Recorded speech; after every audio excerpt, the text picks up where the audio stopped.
Saya akan mulai pidato saya dalam 3, 2, 1. Oke, di sini musuh ini berlatar di dunia di mana Amerika Serikat dan Iran sedang mengalami konflik. Di mana Amerika ingin menginvasi Iran karena Iran memiliki persediaan minyak terbesar di dunia. Dan Amerika ingin menginvasi karena Amerika ingin mengklaim sumber minyak tersebut. Selain itu, di sini Israel juga membantu Amerika karena selain mereka memang punya sejarah bersama Amerika, sejarah bersama, tapi Israel mau membantu karena Netanyahu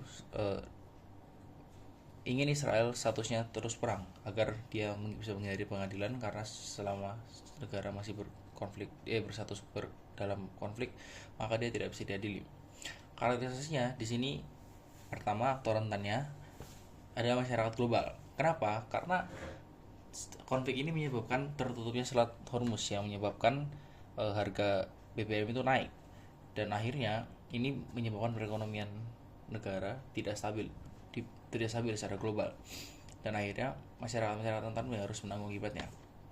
Lalu di sini aktor bertanggung jawabnya ada pemerintah Amerika, karena mereka yang bertanggung jawab untuk mengatur ini, dan mereka yang menginisiasi konflik ini pula seharusnya pemerintahan ini fokus untuk berdiplomasi dan fokus ke tujuan utama hubungan internasional, yaitu mencapai kedamaian antar negara.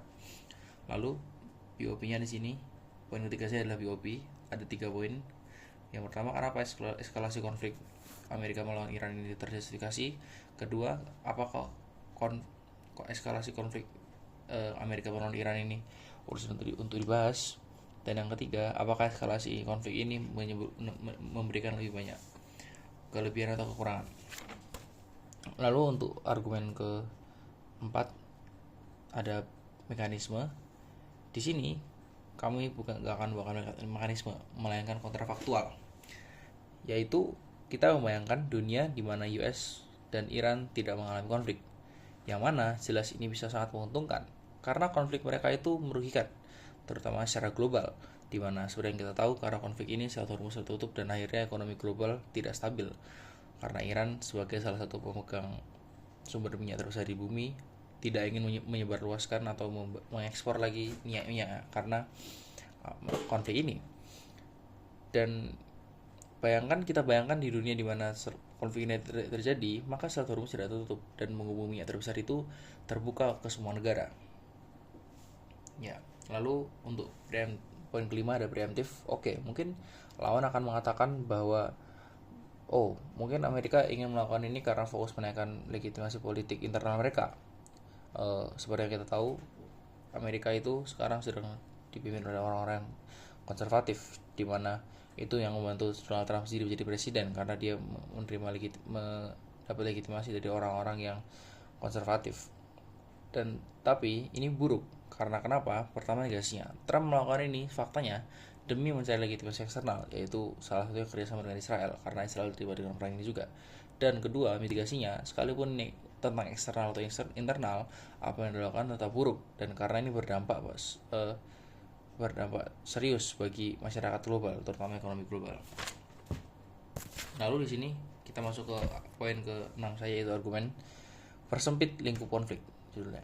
Pertama, asumsinya. Oke, di sini masalah yang terjadi adalah Selat Hormuz tutup dan akhirnya konflik antar US dan Iran tidak kunjung selesai, dan akhirnya Iran menutup selat itu sebagai bentuk ancaman karena dampak yang disebabkan bisa berpengaruh ke kita dan masyarakat Amerika itu sendiri, dan itu bisa mengancam legitimasi Donald Trump. Oke, lanjut. Tapi ini juga urgent diselesaikan karena ini berpengaruh ke ekonomi global. Kedua, perubahannya. Masalah ini bisa selesai dengan mentiadakan konflik US lawan Iran, yaitu dengan memanfaatkan pihak ketiga. Dalam kasus ini mungkin PBB. Mereka bisa membuat perjanjian untuk kebaikan kedua negara dan akhirnya konfliknya selesai. Apa lagi berikutnya?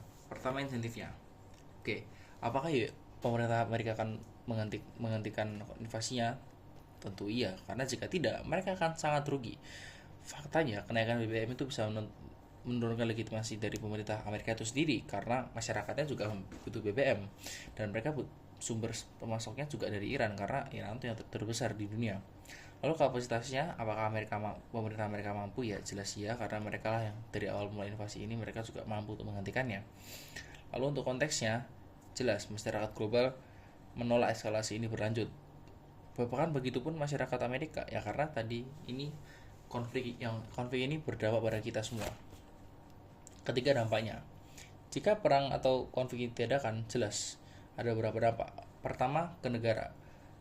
Harga BBM bisa turun dan ini bisa membantu perekonomian banyak negara, dan akhirnya orang-orang bisa jadi makin mudah untuk melakukan kegiatan ekonomi. Lalu yang kedua, ini juga bisa berdampak ke korban jiwa negara-negara awal, terutama terkena konflik. Negara karena berkurangnya konflik, maka korban jiwa bisa berkurang. Dan ini baik untuk kedua dampak ini baik untuk melanjutkan kesejahteraan negara dan rakyatnya. Namun di sisi lawan, justru kebalikannya. Pertama, negara bisa rugi karena orang-orang di setiap negara kesulitan untuk beli BBM karena ekonomi sulit, dan kedua, negara berkembang rentan jadi korban, seperti Iran itu sendiri. Lalu untuk penimbangannya ada dua di sini. Yang pertama, bagaimana solusi dari kami menyelesaikan masalah, dan kedua, bagaimana ini berskala besar. Oke. Pertama, menyelesaikan masalah. Ini adalah penimbangan paling tepat karena ini eksklusif. Cara kami adalah cara yang paling bisa dibilang satu-satunya cara yang bisa dilakukan untuk menghentikan konflik ini secara rasional.